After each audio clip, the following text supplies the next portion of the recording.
गर्ग संहिता में गोलोक खंड में कथा आती है कि गोलोक धाम में भगवान कृष्ण रहते हैं और ये राधा रानी के प्राकट्य की जो कथा है ये समुद्र मंथन से जुड़ी है। जब समुद्र मंथन में जो अमृत निकला उसके वितरण के लिए भगवान कृष्ण ने मोहिनी रूप धारण किया, तो उनके उस मोहिनी रूप को देखकर सभी असुर देवता चर अचर सभी मोहित हो गए। सबके मन में श्रृंगार भाव जाग गया, मोहित हुए, प्रेम उमड़ आया, पाने की इच्छा जागृत हुई रति भाव से, श्रृंगारिक भाव से। कितने सुंदर थे भगवान कृष्ण और उनके मोहिनी रूप का तो वर्णन ही नहीं किया जा सकता। केवल सूर्य भगवान उनके मोहिनी रूप पर मोहित नहीं हुए और उन्होंने भगवान कृष्ण से प्रार्थना की, मैं चाहता हूं कि आप पुत्री के रूप में मेरे यहाँ जन्म लें, अपनी जैसी मोहिनी जैसी एक पुत्री मुझे दें। तो भगवान कृष्ण ने कहा कि मेरे जैसा तो कोई दूसरा हो ही नहीं सकता है, लेकिन मैं आपको वचन देता हूं कि आपको मोहिनी पुत्री के रूप में प्राप्त होगा। भगवान कृष्ण ने वचन दे दिया, अपने कार्यों में व्यस्त हो गए और भूल गए। जब उन्हें बार बार यह बात याद दिलाई गई कि अब तो सूर्य भगवान ने वृषभानु के रूप में बरसाने में जन्म ले रखा है और वे प्रतीक्षा कर रहे हैं कि कब आप अपना वचन पूरा करें, तो भगवान कृष्ण ने दर्पण में अपना प्रतिबिंब देखा और उस प्रतिबिंब को उन्होंने स्थिर कर दिया। प्रतिबिंब को स्थिर करके उन्होंने उसका नारी रूप में श्रृंगार किया। आज किसी भी ब्यूटी पार्लर में किसी भी नारी को वृद्ध से युवा बना दिया जाता है, चेहरे की सारी कुरूपताएं समाप्त कर दी जाती हैं। इतना परिवर्तन हो जाता है कि हम चमत्कृत रह जाते हैं सब लोग। और जिसका श्रृंगार त्रिभुवन के स्वामी कर रहे हैं उसके श्रृंगार का तो कहना ही क्या। आज भी राधा रानी के जो हम चित्र देखते हैं तो उनका अपूर्व श्रृंगार सदैव मन को मोह लेता है। राधा रानी प्रकट हो गई और कृष्ण की शक्ति के रूप में गोलोक धाम में रह रही थी। अब कन्या जिस घर में जन्म लेती है वो अपनी एक दुनिया बसाती है। आज का समय तो कंप्यूटर युग है, आज के बच्चे तो मोबाइल लैपटॉप इत्यादि से खेलना चाहते हैं। इस समय बहुत बदलाव हुआ है, लेकिन जो हम लोगों वाली पीढ़ी थी तो हम लोगों ने भी गुड़िए गुड्डों से खेला। तो कन्याएं जहाँ होती हैं उनकी गुड़िया होती है, सहेली का गुड्डा होता है, उसका विवाह होता है, वस्त्र आभूषण बनाए जाते हैं, पहनाए जाते हैं। इसी तरह राधा रानी ने उस वृंदावन में अपनी कल्पना से, अपने हृदय से एक सुंदर वृंदावन रचा और गोवर्धन पर्वत और यमुना नदी, ये सब उन्होंने अपनी कल्पना से चित्रित किया। भगवान कृष्ण ने उसे साकार रूप प्रदान किया और श्री जी यमुना नदी के साथ, गोवर्धन के साथ और वृंदावन में सुखपूर्वक गोलोक धाम में रहने लगे। जब द्वापर में कृष्ण के अवतार रहने का समय आया तो श्री जी बहुत विकल हो गए। उन्होंने कहा कि मैं आपके बिना यहाँ कैसे रहूंगी। भगवान कृष्ण ने कहा आप मेरी शक्ति बनकर चलेंगे। बोली नहीं, जिस धरती पर वृंदावन नहीं, जिस धरती पर यमुना नहीं, जहां गोवर्धन पर्वत नहीं, वहां जाकर मैं क्या करूंगा? तो भगवान कृष्ण ने कहा, यह सब कुछ तुम्हारे जाने से पहले धरती पर पहुंच जाए। 84 कोस वृंदावन की भूमि भगवान कृष्ण ने धरती पर उतार दी। कालिंद पर्वत से यमुना नदी पृथ्वी पर आ गई और भारतवर्ष के पश्चिम में शाल्मली द्वीप में द्रोण नामक पर्वत के घर में गोवर्धन ने जन्म लिया। जब गोवर्धन ने वहां जन्म ले लिया तो वो बड़ा ही सुंदर था।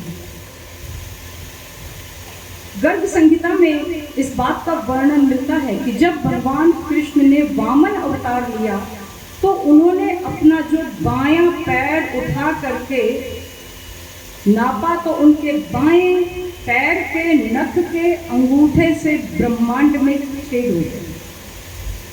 द्वापर युग में जब पाप बहुत बढ़ गए थे तब देवता उसी छिद्र से प्रवेश करके गए तो उन्होंने गोलोक धाम की अद्भुत शोभा देखी।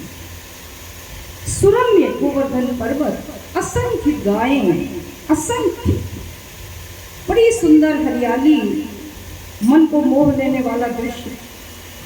इसका वर्णन गोलोक धाम के अध्याय प्रथम में 12 से 36 श्लोक के बीच में आता है।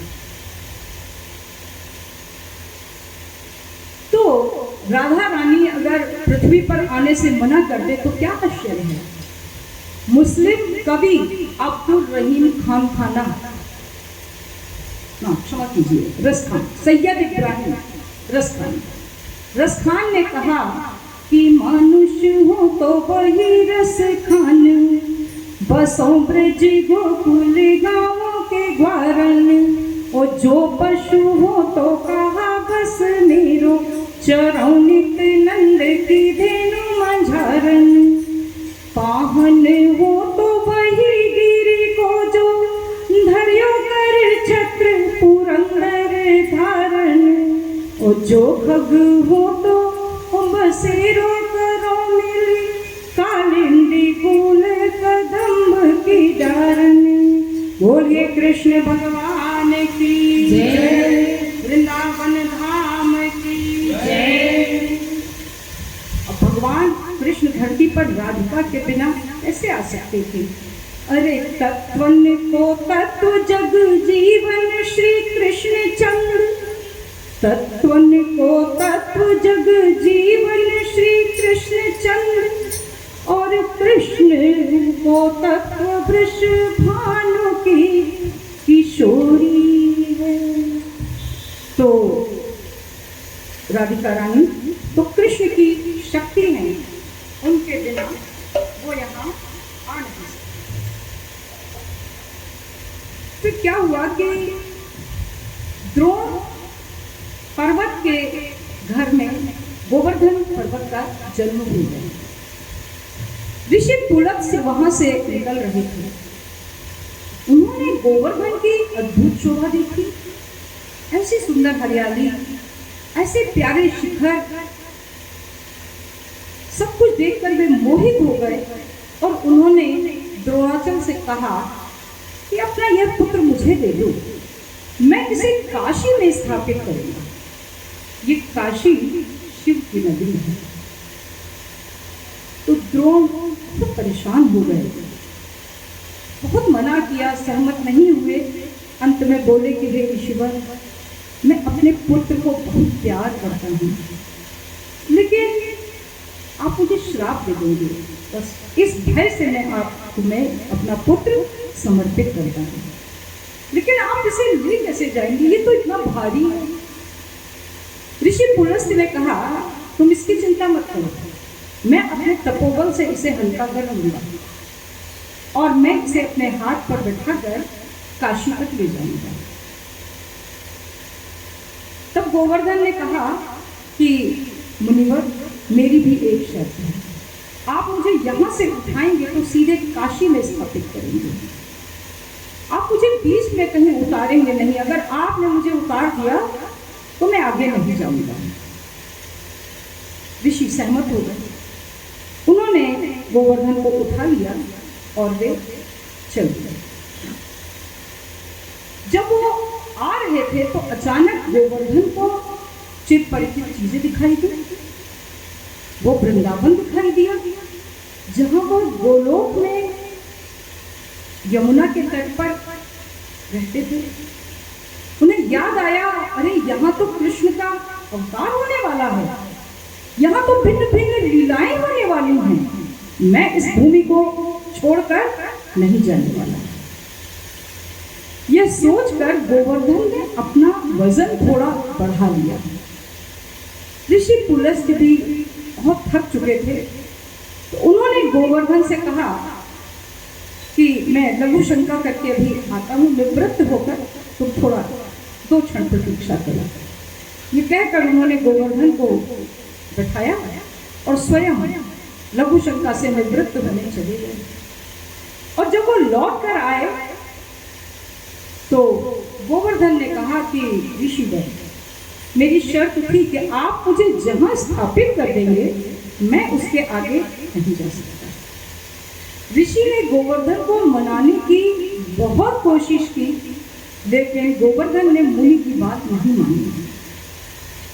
मुनि पुलस्त्य को क्रोध हो गया। उन्होंने गोवर्धन को श्राप दे दिया कि मैं तुझे श्राप देता हूं कि तू एक एक तिल प्रतिदिन छोटा होता जाए। और यही कारण है कि आज गोवर्धन पहले से थोड़ा छोटा हो चुका है और ऋषि का श्राप फलीभूत हो रहा है। लेकिन गोवर्धन ने उस श्राप को तो सिर माथे स्वीकार किया, किंतु उन्होंने वृंदावन छोड़कर जाना स्वीकार नहीं किया। इसी गोवर्धन ने इंद्र के प्रकोप से कृष्ण की उंगली पर स्थापित होकर रक्षा की थी ब्रजवासियों की। कृष्ण ने गोवर्धन उठा लिया था, ग्वाल वालों ने अपनी अपनी लाठियां लगा दी थी। मिशन का गोवर्धन परम पूज्य गुरुदेव परम वंदनीय माता जी उठाए हुए थे। ये हम सब ग्वाल वाले उसमें लाठी लगाए हुए। बोलिए गोवर्धन महाराज की जय। सुनते हैं श्री गोवर्धन महाराज, तेरे माथे तिलक विराज रहे। श्री गोवर्धन महाराज महाराज, तेरे माथे तिलक विराज रहे।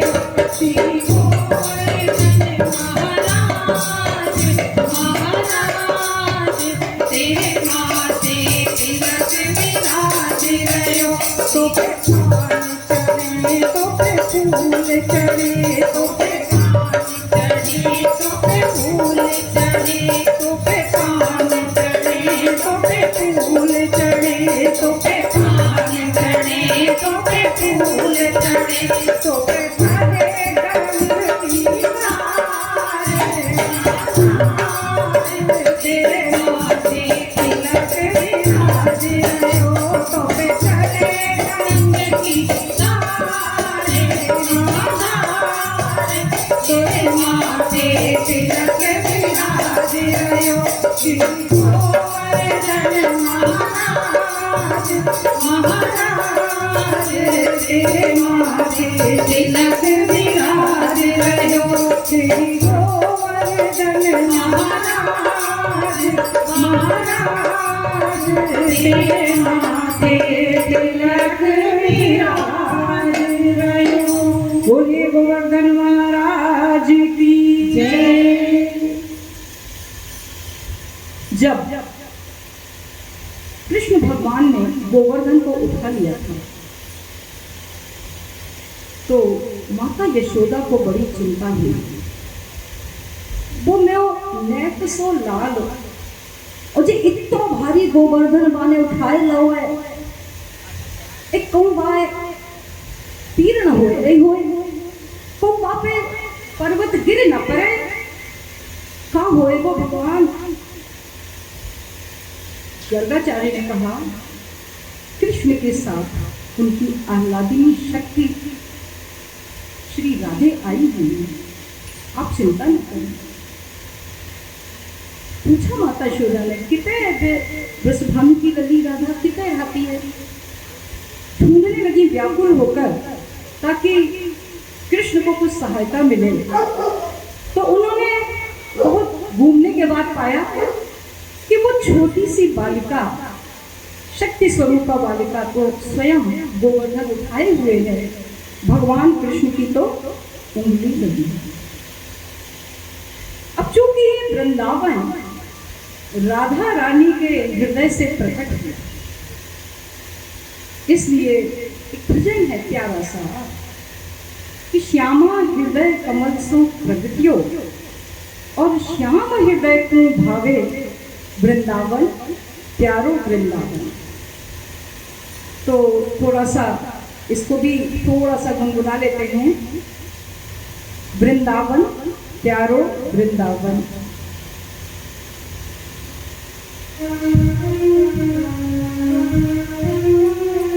वृंदावन प्यारो वृंदावन, वृंदावन प्यारो वृंदावन, वृंदावन मेरो वृंदावन, वृंदावन मेरो वृंदावन, वृंदावन प्यारो वृंदावन। ऐसे नहीं, जितने लोगों को वृंदावन चलना हो वो सब वृंदावन प्यारो वृंदावन जरूर बोले। जो राधे राधे करके अभिवादन करते हैं वो खूब जोर से बोले, तालियां भी बजाकर बोले।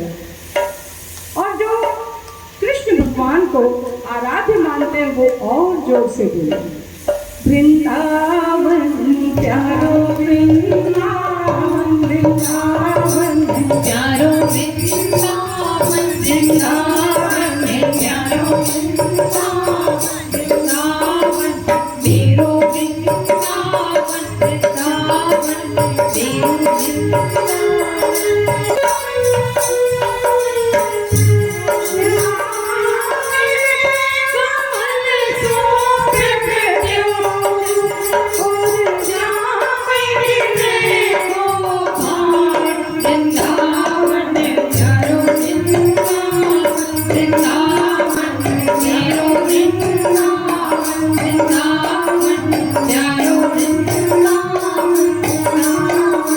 मेरो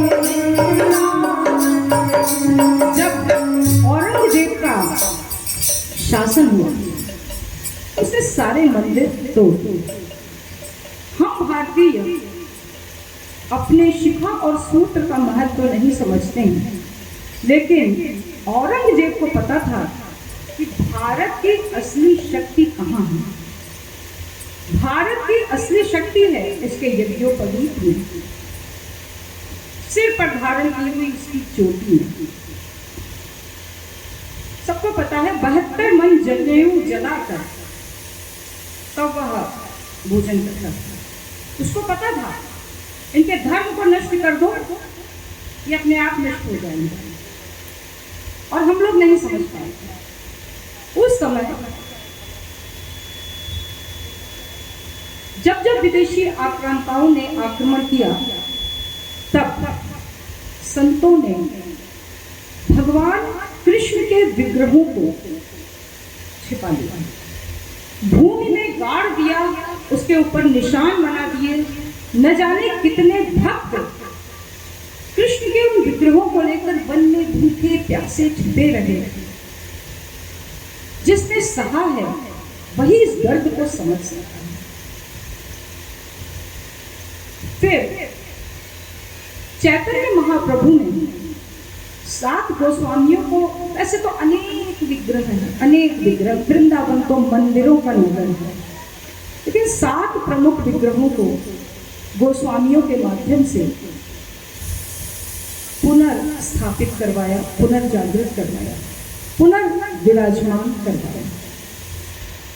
तो हर विग्रह को जिस संत ने स्थापित किया, हम उसे भूल न जाएं, हम उन्हें याद रखें, गीत के माध्यम से याद रखें। इसलिए आइए कुछ पंक्तियाँ गाते हैं। गोविंद जी, हम लोग हमेशा कहते हैं गोविंद ही गोविंद, लेकिन ये गोविंद जी का विग्रह कहाँ है? ये जयपुर में। और इस गोविंद जी के विग्रह को रूप गोस्वामी ने प्रकट किया।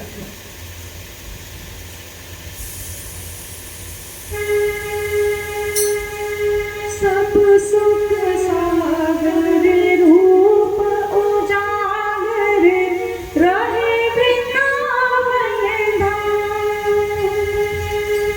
सब सुख सागर रूप उजागर रहे वृंदावन धाम। रूप गोस्वामी प्रकट कियो जहाँ।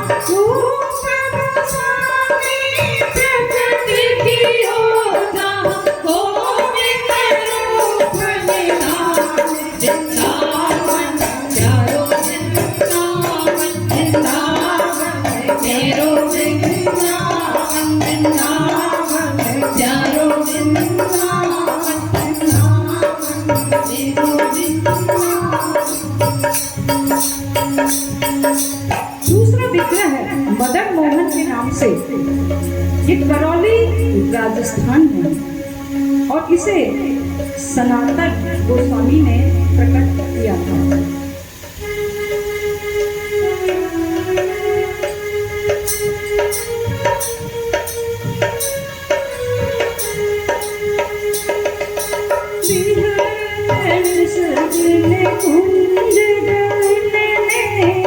ब्रज जन मन सुख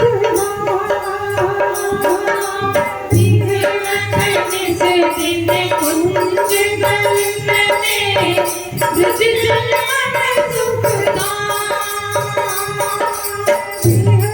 से दिन कुंज गए, ब्रज जन मन सुख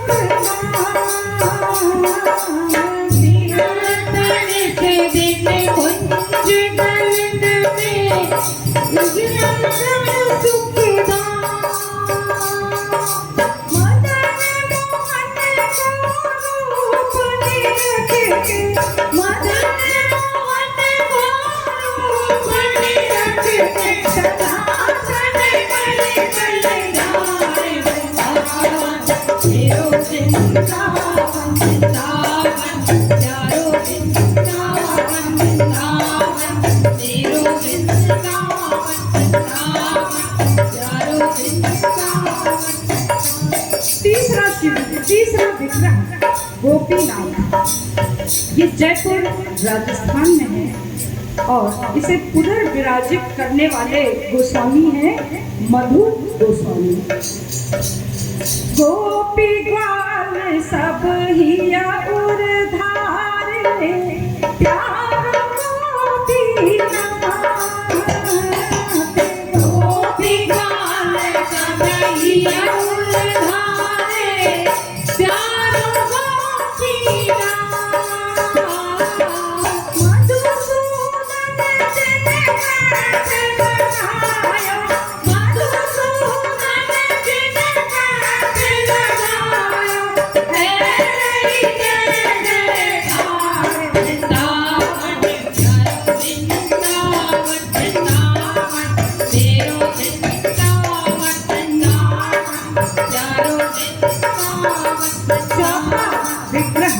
शालिग्राम जो वृंदावन में है, इसे गोपाल गोस्वामी ने प्रकट किया। शालिग्राम का रंग काला था। कहते हैं, सुनी हुई बात है कि एक बार एक भक्त ने कहा कि आपके जो भगवान कृष्ण है शालिग्राम जी, ये बिल्कुल बैगन जैसे दिखाई देते हैं। तो गोपाल भट्ट जी को बड़ी बुरी लगी ये बात, तो शालिग्राम ने इतना सुंदर रूप रखा। गोपाल भट्ट की दया दे देना, प्रगट शालिग्राम। गोपाल भट्ट की दया दे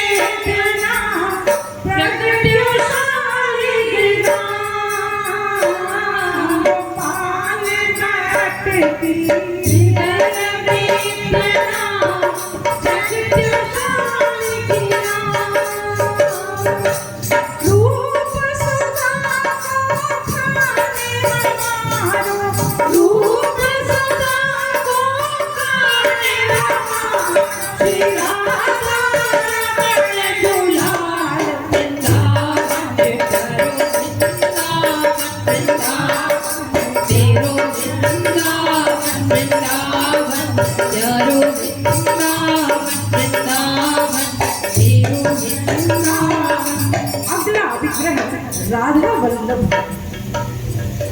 जो कि वृंदावन में है और जिसे हरिवंश गोस्वामी ने प्रकट किया था। आतुर है हरिवंश पुकारी राधा आतुर है हरिवंश पुकारी राधा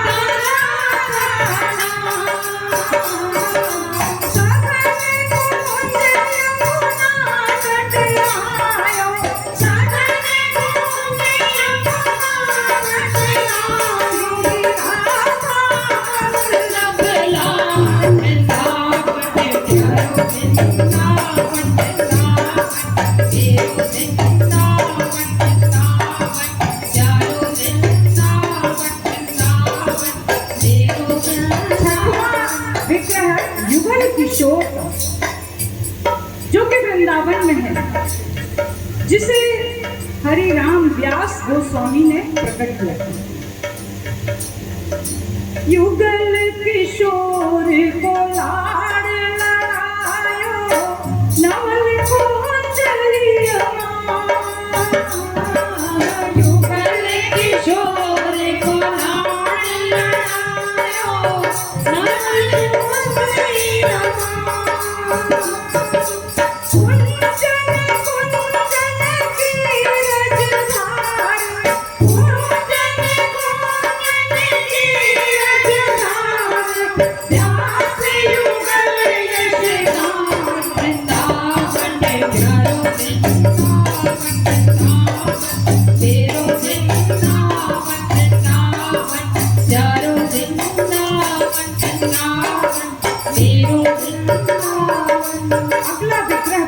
बिहारी का सबसे खतरनाक, जहां थोड़ी थोड़ी देर बाद पर्दा कर दिया जाता है ताकि कोई उनसे नजरें न मिला सके। अद्भुत अद्भुत सम्मोहन है, जादू है।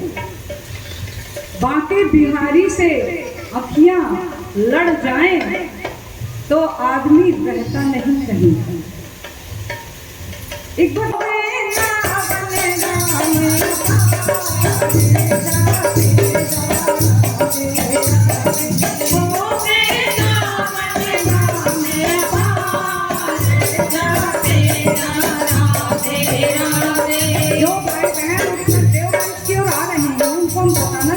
समापन समय 8 बजे है, 8 बजने ही वाले। कुछ ही क्षणों में कार्यक्रम समाप्त होने वाला है।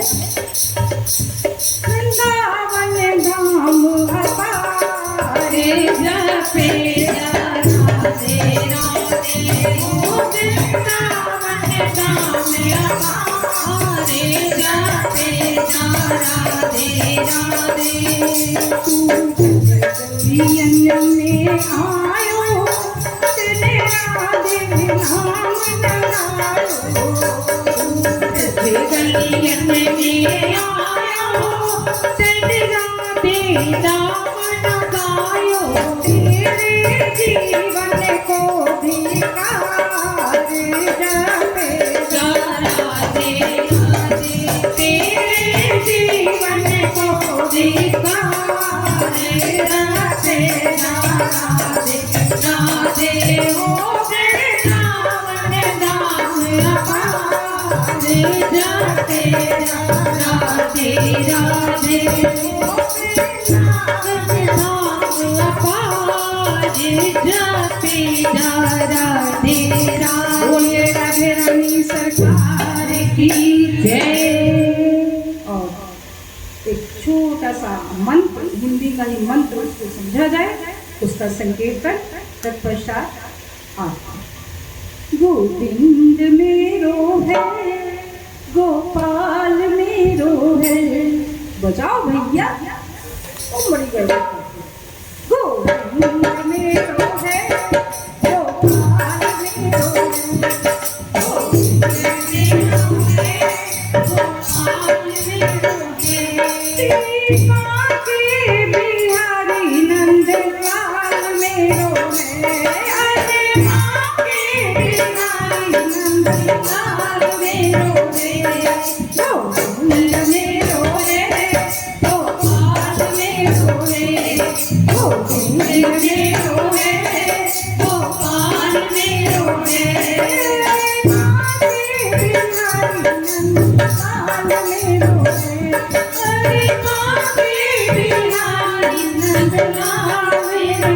लो बांके बिहारी लाल की जय।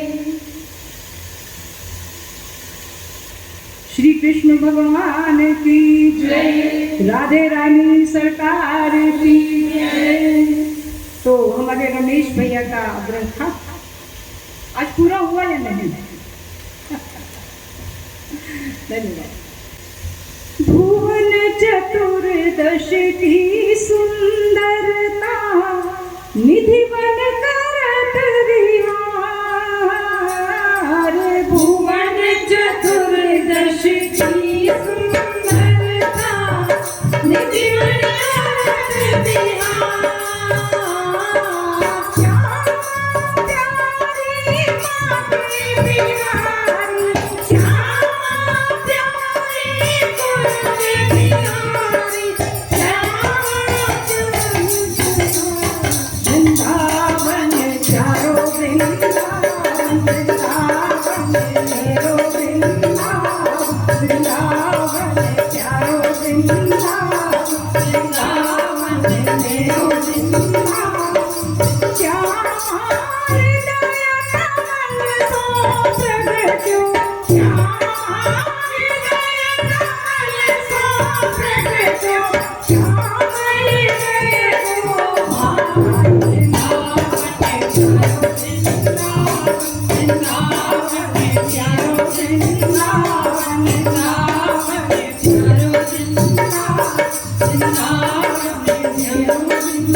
चलिए आरती प्रज्वलित करें।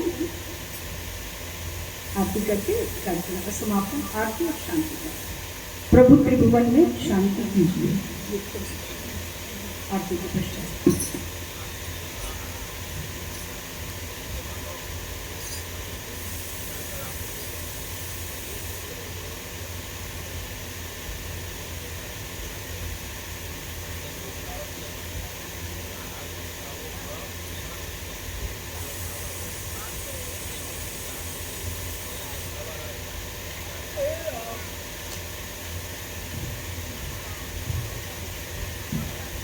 की तैयारी है।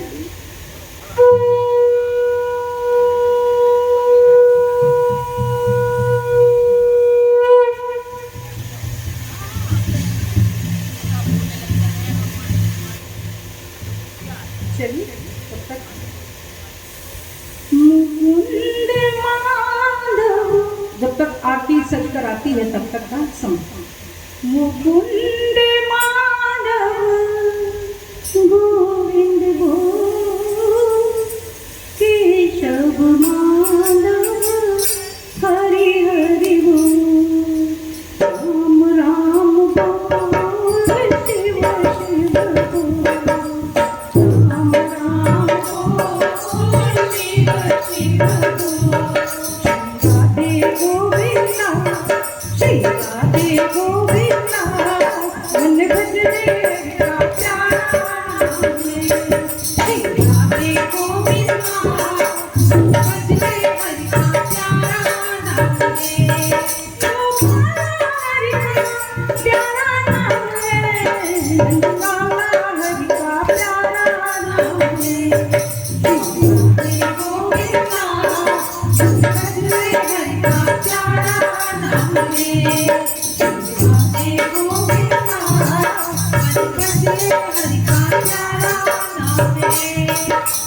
यमुना किनारे माधव मदन मुरारी, माधव मदन मुरारी। यमुना किनारे माधव मदन मुरारी, माधव मदन मुरारी। मधुर मुरलिया जब बजाए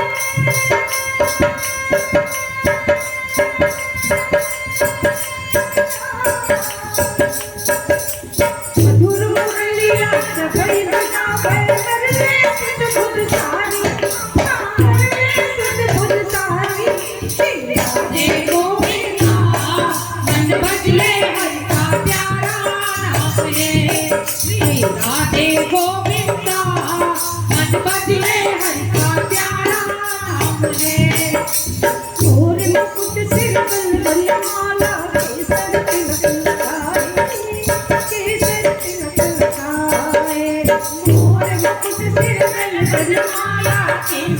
तिलक लगाए, केसर तिलक लगाए। वृंदावन की कुंज गगन में सबको नाच नचाए, हाँ सबको नाच नचाए। राधे गोविंदा मन बदले हरि का प्यारा नाम है। राधे गोविंदा मन बदले हरि का प्यारा नाम है। गिरधर नागर कहती मीरा सूर को श्यामल भाया, सूर को श्यामल भाया। गिरधर नागर कहती मीरा सूर को श्यामल भाया, सूर को श्यामल भाया। नामदेव और तुकाराम ने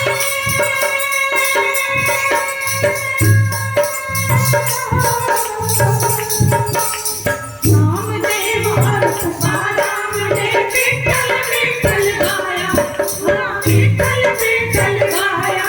राधे गोविंदा मन बदले हरि का प्यारा नाम है। राधे गोविंदा मन बदले हरि का प्यारा नाम है। राधे हट के बिना न कोई श्यामल दर्शन पाए, श्यामल दर्शन पाए। राधे हट के बिना न कोई श्यामल दर्शन पाए, श्यामल दर्शन पाए।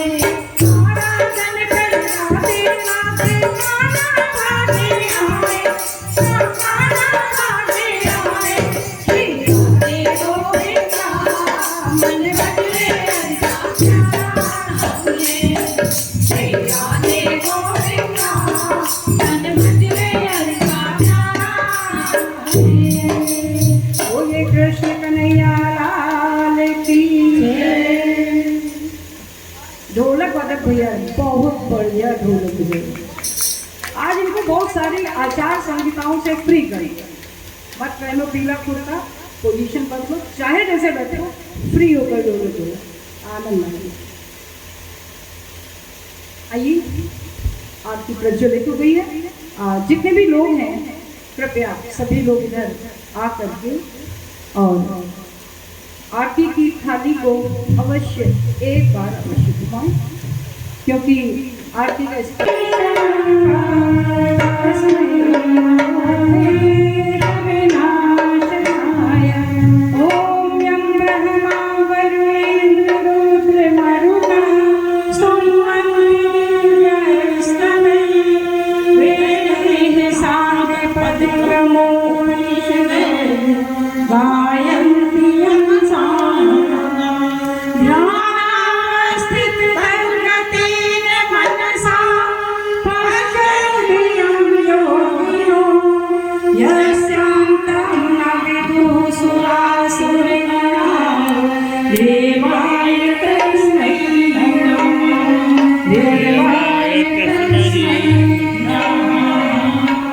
जयति जय गायत्री माता, जयति जय गायत्री माता। सत्यमार्ग पर हमें चलाओ, सोए सुखदाता। जयति जय गायत्री माता, आदिशक्ति तुम अलग निरंजन, जग पालन करती माँ, पालन करती। तू कहो देश धर्म सारी हृदय रखी। जयति जय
आप सभी को कोटि कोटि धन्यवाद। 2 दिन हमारे पास और हैं, बहुत सुंदर पावन प्रज्ञा पुराण श्रवण करने का। कल होगी, परसों दीपयज्ञ के माध्यम से सायंकालीन की कथा होगी, पूर्णाहुति होगी, पंचकुंडी गायत्री यज्ञ भी होगा। तर्पण का भी कार्यक्रम रखा गया है। जो अपने पूर्वजों के निमित्त तर्पण कराना चाहते हैं वो यहाँ पर नाम लिखा देंगे पहले से ही, उसकी व्यवस्था बनाई जाएगी। तो तर्पण का कार्यक्रम 26 को सुबह होगा, पंचकुंडी गायत्री यज्ञ होगा और शाम को दीप यज्ञ के माध्यम से संपन्न होगा। आप सभी से भाव भरा निवेदन, ज्यादा से ज्यादा संख्या में पधारें और अपने पूर्वजों के लिए, अपने लिए, अपने परिवार के लिए, सबके कल्याण के लिए ये पावन ज्ञान यज्ञ जो चल रहा है इसमें अवश्य भाग लें। बोले गायत्री माता की जय। शांति अभिसिंचनम। रमेश भाई साहब से निवेदन है कि कलश का जल सभी के ऊपर छिड़क दे। कलश का स्थापित है, जल छिड़क। ओम द्योः शांतिरंतरिक्षं शांति पृथिवी शांति आपः शांतिरोषधयः शांति वनस्पतयः शांति विश्वे देवाः शांति ब्रह्म शांति सर्वगं शांति शांतिरेव शांति सामा शांतिरेवि। ओम शांति शांति शांति सर्वारिश्रेष्ठ शांतिरेव। बोलिए गायत्री माता की, परम पूज्य गुरुदेव की, कन्हैया माता जी की, शांति कुंज हरिद्वार की, कृष्ण भगवान की, दुर्गा मैया की, पवन सुत हनुमान की, बाके बिहारी लाल की, सियावर रामचंद्र की, महाकाल शंकर भगवान की, सभी देव शक्तियों की, धर्म की, अधर्म का, प्राणियों में विश्व का हर हर महादेव। वंदे वेद मातरम, वंदे देव मातरम, वंदे विश्व मातरम। देवाधिपति महाकाल की जय। तो आज के आनंद की जय। आप सभी को प्रणाम। कल की कथा 6 बजे सायंकाल आरंभ होगी, 8 बजे समापन। कल मिलते हैं। धन्यवाद।